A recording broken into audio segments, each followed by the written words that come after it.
Halo Sobat Master, kembali lagi dengan aku, Master Fahri. Di video ini kita akan membahas tentang bab 15 yang judulnya adalah kesetimbangan kimia.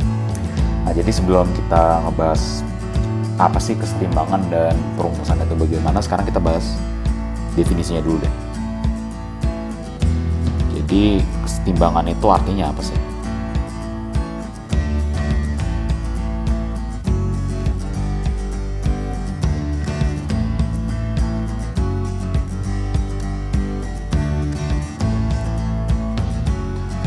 Reaksi kesetimbangan itu artinya adalah reaksi bolak-balik.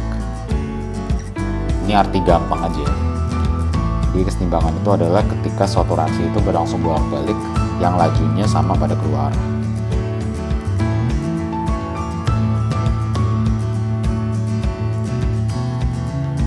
Contohnya misalnya ada reaksi fasa gas seperti ini. Ada A gas, jadi B gas. Nah, ini awalnya ya, jadi anggap aja ini awalnya itu reaksi yang tidak ada kesetimbangan gitu, seolah-olah dia terjadi ke satu arah doang dari A ke B. Jadi awalnya itu ada reaksi ke arah kiri, ya kan, dari A berubah jadi B. Nah, tapi apa yang terjadi lama-lama, kan kita udah belajar di bab kinetika kimia bahwa laju reaksi itu, misalnya anggap aja ini reaksi orde 1 gitu. Kalau ketika reaksinya itu orde 1, maka akan dipengaruhi oleh, dia akan berbanding lurus, akan sebanding dengan konsentrasinya kan. Jadi semakin kecil konsentrasi A, lama-lama laju dari A ke B itu akan berkurang. Anggap aja reaksinya itu ada ordenya gitu, ordenya bukan 0. Jadi laju reaksi ke B atau ke arah kanan, lama-lama itu bakal semakin lambat atau berkurang karena konsentrasi A semakin berkurang ya kan, selama reaksinya itu makin jalan. Konsentrasi A berkurang,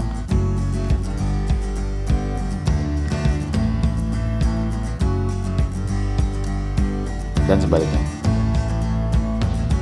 Nah, maksudnya sebaliknya itu ketika A itu makin banyak kan, ketika A itu makin berkurang, maka B-nya akan makin banyak kan. Ini berkurang, B-nya makin banyak. Nah, ketika B-nya makin banyak, maka akan terjadi laju reaksi ke arah sebaliknya. Gitu. Nah, ketika B-nya makin banyak, dia akan bereaksi, B-nya itu bakal menjadi A lagi. Lama-lama laju reaksi dari kanan ke kiri dan kiri ke kanan itu bakal sama. Nah, laju reaksi ke kedua arah itu bakal sama.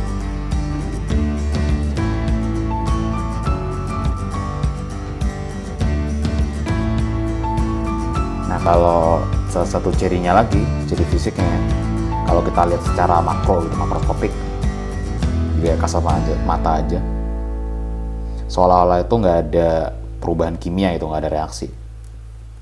Jadi A sama B itu ada dan diam saja, padahal kenyataannya nggak A dan B itu bereaksi terus, padahal A sama B itu saling bereaksi ke arah yang berbeda gitu, cuman lajunya sama. Karena lajunya sama, seolah-olah dia itu tidak ada perubahan kimia, seolah-olah nggak ada reaksi gitu.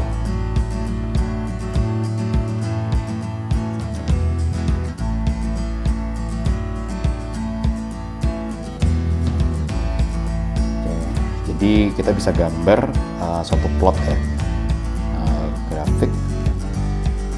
Di bab kinetika kan kita udah kebiasa gambar plot konsentrasi terhadap waktu, misalnya kayak gini. Jadi di sini konsentrasi aku nyatakan dalam C gitu ya. Di sini ada waktu.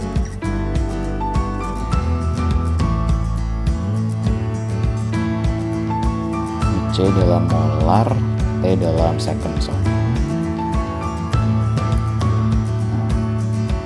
Kita bisa tulis nih konsentrasi, kita bisa gambar kurvanya gitu. Jadi misalnya ada kurva ini, ada kurva ini.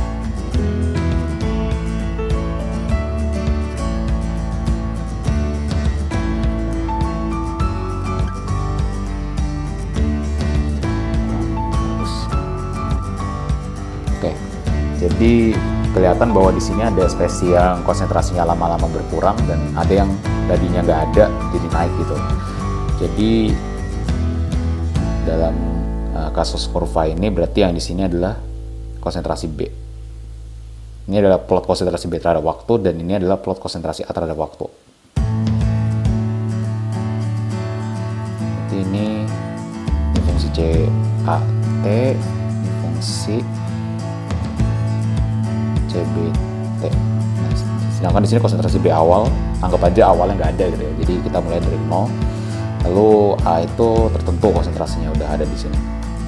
Nah, ketika tadi kan sesuai yang aku udah jelasin tadi. Jadi awalnya B itu nggak ada dan A itu ada pada konsentrasi tertentu. Namun terjadi perubahan yang bersamaan gitu loh. A turun konsentrasinya seiring dengan naiknya B. Nah, akan sampai suatu waktu nih ketika konsentrasinya ini nggak bakal berubah lagi. Kelihatan kan bahwa kurvanya itu lama-lama datar di sekitar sini. Nah, kuarsir. Jadi hijaunya inilah yang disebut keadaan setimbang. Jadi konsentrasinya itu tidak berubah lagi karena lajunya itu ya tidak berubah, lajunya sama gitu. Nah, nanti bentuk kurva ini akan dipengaruhi oleh sifat kesetimbangan itu bagaimana. Dan sifat kesetimbangan itu nanti ya cara gampang hitungnya itu dengan konstanta kesetimbangan atau K. Jadi aku tulis dulu ya untuk kurva. Tergantung konstanta kesetimbangan atau K yang nanti kita akan pelajari.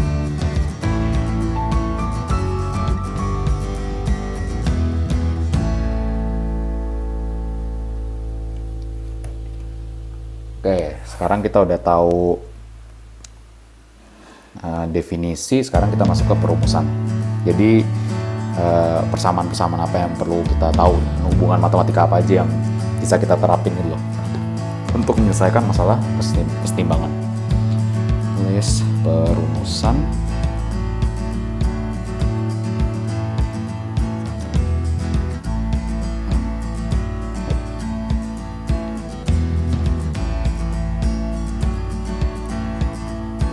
Ada namanya, kalau di buku sih namanya ini ya,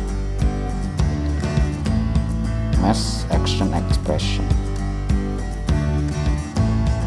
atau reaction quotient. Action expression atau reaction quotient. Disebutnya Q. Jadi Q ini sendiri kasih tanda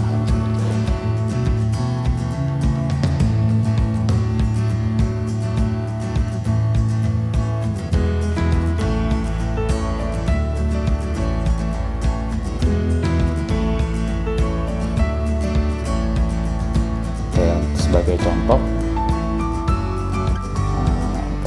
Misalnya kita punya reaksi fase larutan gitu ya. Untuk reaksi dengan ini nanti aku jelasin kenapa aku pertamanya ngambil contoh fase larutan. Untuk reaksi dengan untuk umum persamaan kali ya. Persamaan umum dikatakan ada reaksi fase larutan, fase cair dengan seperti ini.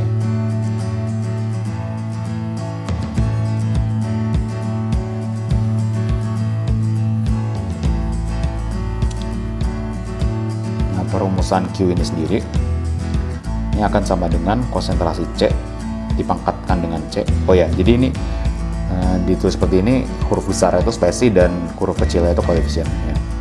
Jadi ini C pangkat C kecil lalu D pangkat D kecil per A pangkat A kecil kali B pangkat B kecil.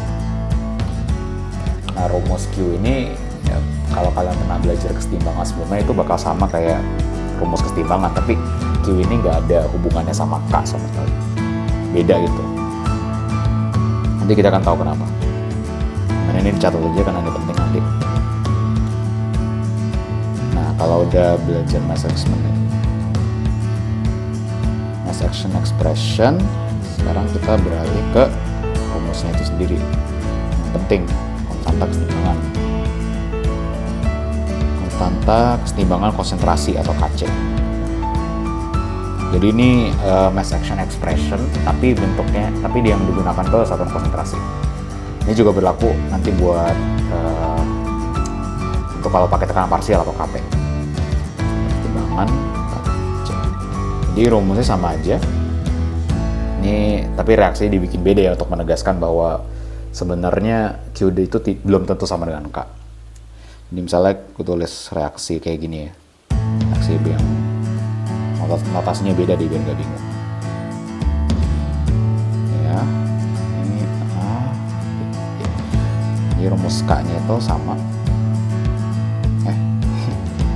Harusnya GH. GG H. Ini H besar pangkat gitu. G besar pangkat G kecil kali H besar pangkat H kecil per E besar pangkat E kecil kali F pangkat F kecil. Ini diingat juga.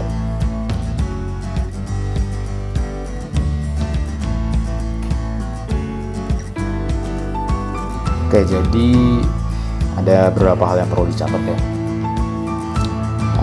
Nilai K ini kita bisa pakai untuk rumus ini bisa kita pakai untuk menentukan konstanta kesetimbangan. Jadi untuk tahu nilai K,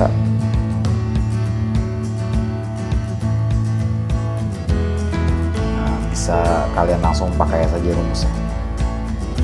Nah, yang agak rumit dan nggak straightforward itu adalah ketika yang ditanya itu sebaliknya. Bisa langsung dipakai. Jadi kalau kalian dikasih tahu di soalnya gitu, ada sistem kesetimbangan seperti ini, konsentrasi di saat keadaan setimbang itu berapa, itu bisa dimasukin ke sini. Nah, ketika kalian misalnya dikasih tahu nilai K-nya, tapi kalian nggak tahu konsentrasi kesetimbangan pada suatu spesi gitu berapa. Nah, itu kalian tinggal balik aja, kalian bisa pakai MRS dan lain sebagainya. Nanti dicoba aja di soal latihannya. Cuman sekarang kita tahu nilai K itu bisa langsung dipakai jika sudah diketahui konsentrasi setimbang. Kalau belum ya jangan, harus tahu salah satunya gitu. Konsentrasi setimbang, aku bakal kasih emphasis di sini. Penegasan harus setimbang.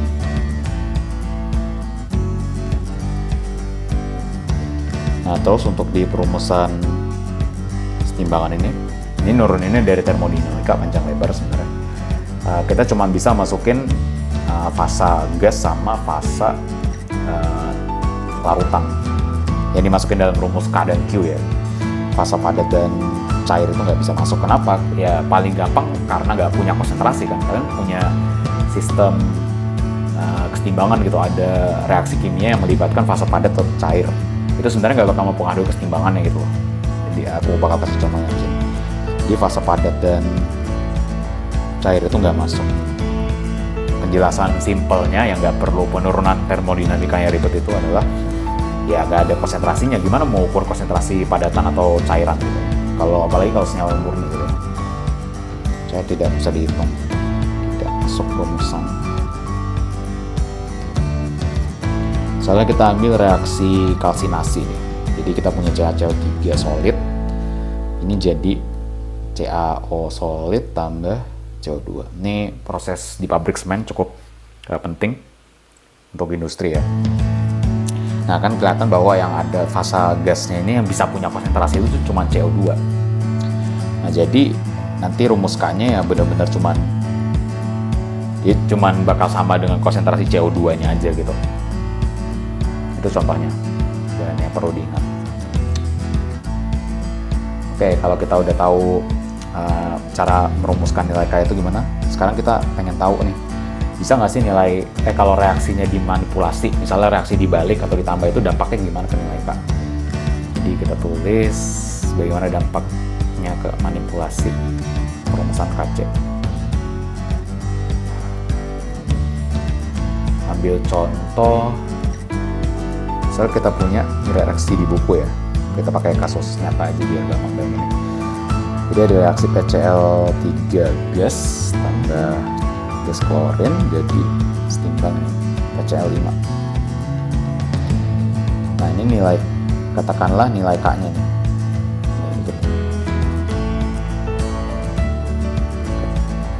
Nah kalau kita udah tahu reaksi kayak ini semuanya fasa gas, berarti kan kita bisa rumuskan K-nya itu sama dengan KC, PCl5, PCl3, PCl2. Kalau reaksinya kita balik gimana? Jadi reaksi dibalik. Jadi kita punya PCl5 setimbang jadi PCl3, PCl2. Ya ini alasannya kenapa kalau ngomongin bab kesetimbangan itu kayaknya pakai istilah reaktan produk itu nggak apa ya, bingung, kayak membingungkan gitu loh, kurang, jadi bisa ambigu gitu. Paling jelas ya kanan kiri, karena di dalam kesetimbangan itu di tiap sisi, di kanan ataupun di kiri itu juga bisa jadi reaktan, bisa jadi produk, tergantung kita lihat gimana. Ini saya ke satu deh biar. Nah kalau kasusnya kayak gini, nggak seperti gitu ya, KCJ dulu. Ini KC aksen. Kita tahu PCl3, Cl2 ini per Cl5. Nah kalau dari sini kelihatan bahwa ini KC aksen, begitu reaksi dibalik, nilai KC-nya itu bakal sama aja kayak pembilangnya tidak menyebut dan sebaliknya. Artinya kalau reaksi dibalik, nilai KC barunya, KC aksen itu bakal sama dengan 1/KC. Jadi misalnya kalian punya reaksi KC-nya itu 10, nanti KC aksennya kalau reaksi dibalik itu bakal jadi 0,1. Nah gitu aja, diingatnya seperti itu aja. Nah gimana kalau reaksinya itu dikalikan gitu, misalnya koefisiennya dikali atau dibagi, gimana sih? Jadi misalnya reaksi dikalikan dengan faktor N, kalikan dengan N itu suatu faktor tertentu nih ya, bisa dikali, bisa dibagi gitu ya. Kita lihat sebenarnya gampang aja sih. Kayak ini kita lihat lagi PCl, kita masih pakai reaksi yang ini. Misalnya reaksinya itu kita kali 2. Reaksi yang di atas nih, contoh PCl5. Jadi 2 PCl5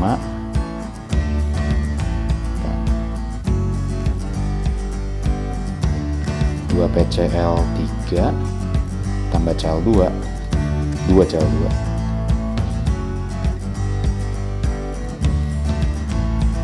Jadi 2 PCl5. Ini KC-nya, KC aksennya ini sama dengan PCl5 kuadrat PCl3 kuadrat Cl2 kuadrat. Nah kalau dari sini gampang buat kita menyimpulkan bahwa KC aksen itu bakal sama dengan KC pangkat N, atau faktornya itu berapa. Kalau reaksinya dibagi setengah, nanti pangkatnya bakal jadi setengah. Gampangnya gitu aja.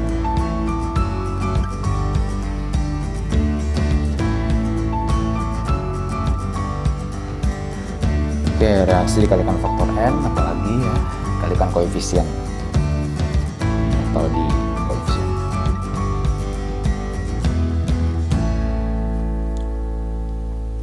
Kasih tanda halaman.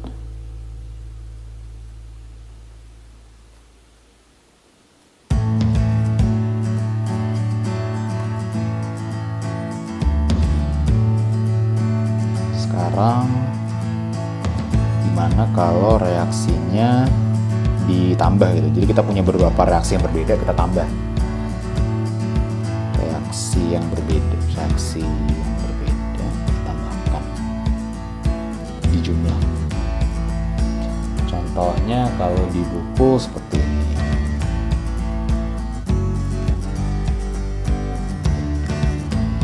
NO2 ditambah oksigen ini jadi 2N2O. Ini misalnya K1 kita rumuskan sama dengan N2O kuadrat, NO2 kuadrat, oksigen. Terus kita punya juga nih reaksi lain. Jadi katakanlah reaksinya itu paralel gitu, dia jalan secara bersamaan. Jadi kita bisa tambah. Reaksi ini, kedua reaksi ini jalan bersamaan. Ini ada NO2 pangkat 4, oksigen pangkat 3, nitrogen di nitrogen oksida pangkat 2. Ini kita total. Nah, ketika kita totalin nih, kita crash.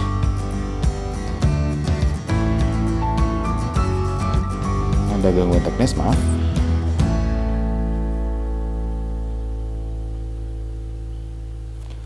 Kita total reaksinya, kita coret-coret. Reaksi totalnya itu akan jadi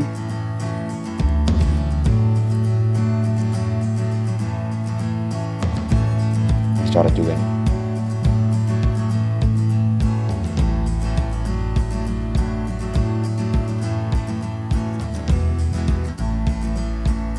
Ntar kebalik nih.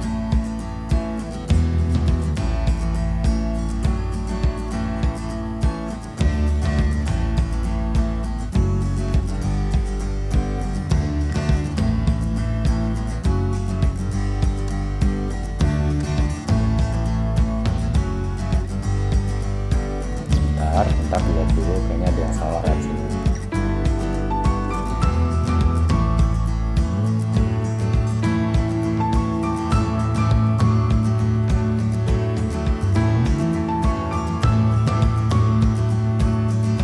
Oke, harusnya ini nitrogen bukan NO2.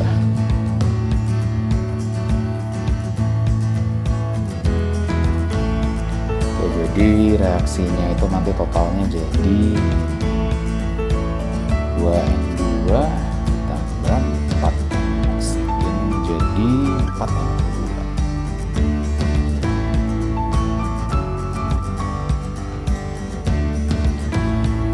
Ini K-nya jadi aksen ya. NO2 pangkat 4, nitrogen pangkat 2, oksigen pangkat 4. Nah, kelihatan bahwa K-aksen ini bakal sama dengan K1 kali K2. Ya silakan dicoba aja sendiri. Ini kan K1 kalau K2 misalnya. Ini atasnya dicoret, oksigen jadi pangkat 4 dan seterusnya. Kita dapat hubungan ini.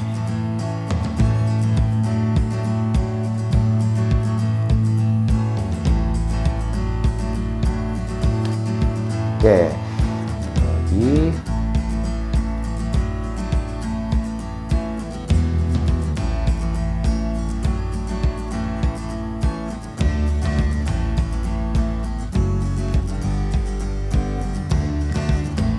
Oke, itu semua udah. Nah, di video selanjutnya kita akan melanjutin bagaimana merumuskan konstanta kesetimbangan ini dengan satuan tekanan parsial dan perumusan lain yang perlu diketahui, serta yang salah satu yang penting yang soal yang bukan hitungan adalah asas Le Chatelier. Jadi video ini sampai sini dulu aja, sampai jumpa di video selanjutnya. Salam Sobat Master.